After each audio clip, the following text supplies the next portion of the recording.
Manual de Religião e Saúde, this morning. I almost did not arrive. It was very, very close that I would not be here.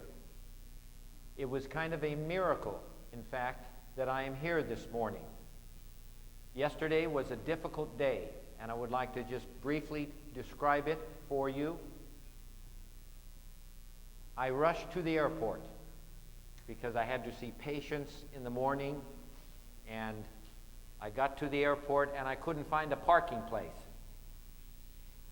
And then I finally found it. And then I came into the airport in North Carolina, and I came to the line, and there was a long line. And I sat in the line and I was waiting. I knew my flight was going to take off at 2:38 in the afternoon. And then I finally got up to the person and I got my ticket and I went through the security line, long security line, and they chose me to double check the security. So I had to be, examined all over and all of my bags examined, and by now it's getting close to 2 o'clock. So I finally get to my gate and I'm ready to get on the plane, and they discovered that the plane has a mechanical problem. So they have to get another airplane. This takes 2.5 hours to find another airplane to fly to Miami. So then I get on the airplane and we're flying, and I have to catch an 8 o'clock connection to Sao Paulo from Miami, at 8 o'clock.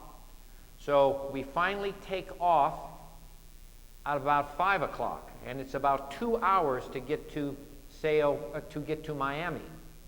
And then the pilot says we have to fly slower because of air traffic. And then as we get close to Miami, I can see that my time before my flight to Sao Paulo is getting shorter and shorter and shorter, and I'm getting very worried. And if everything works perfect, maybe I can make the flight to Sao Paulo. Maybe. Then the pilot gets on and he says, we cannot land the plane from the direction that we planned. We have to come another direction. That will add 20 minutes to the flight, which means now the plane is supposed to land at 7:30, which would be 30 minutes before my flight takes off. So it lands about 7:30, and there is no one there to meet me to push my wheelchair. I'm in a wheelchair. I have some health problems myself. There's no one there, and I have to travel then all the way across the airport, maybe about a mile, to a gate that's far off in the distance. And I don't even know where the gate is, and I'm in a wheelchair, and I have all my baggage with me. And I think, well, there's no way I can catch the flight, because I know that in America they shut the gate about 20 minutes before the flight, takes off. And I had maybe 5 minutes. And I had to not only go to the far gate, I didn't even have a boarding pass. I had to go out through security over to the Variga check-in point. So I just started going. They said they could get me someone to push me there, but it would take 20 minutes. And in 20 minutes, the plane would be gone.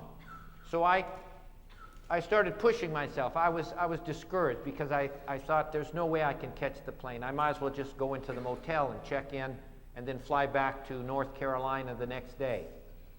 So but I went ahead and I went towards the Variga gate. And I was getting tired because I was pushing the wheelchair, and I was tired and more tired. And finally there was someone walking alongside of me.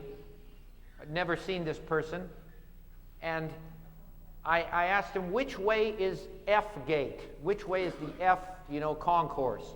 And he says, it's over there. He says, would you like some help? And I said, yes, I would love some help.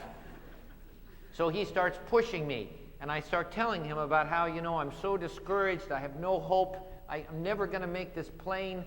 And he says, listen, you must trust in God.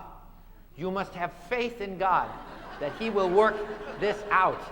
And I said, I have no faith. The plane is leaving. It's already almost taking off.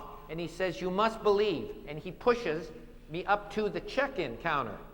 And there's nobody there. There's no line. There's just the man there. And the man says, as I thought, the plane has been shut. You know, the gates are shut. You cannot board the plane anymore. It's getting ready to take off. And I said, see, you know, to my friend here, I can't, it won't work. And then the man said, let me speak to him for a moment. And so he spoke to him for a little moment, and he took my ticket. And next thing I know, I had a boarding pass. And so the fella says, you better push him fast because, you know, the plane is taking off in 5 minutes. And so he pushes me through security. There's no one in the security line. I'm the only person. Right through the security line, to the plane, get on the plane. I'm the last person on the plane of 300 people. The very last person. They close the doors after I enter into the plane, and I end up sitting in first class.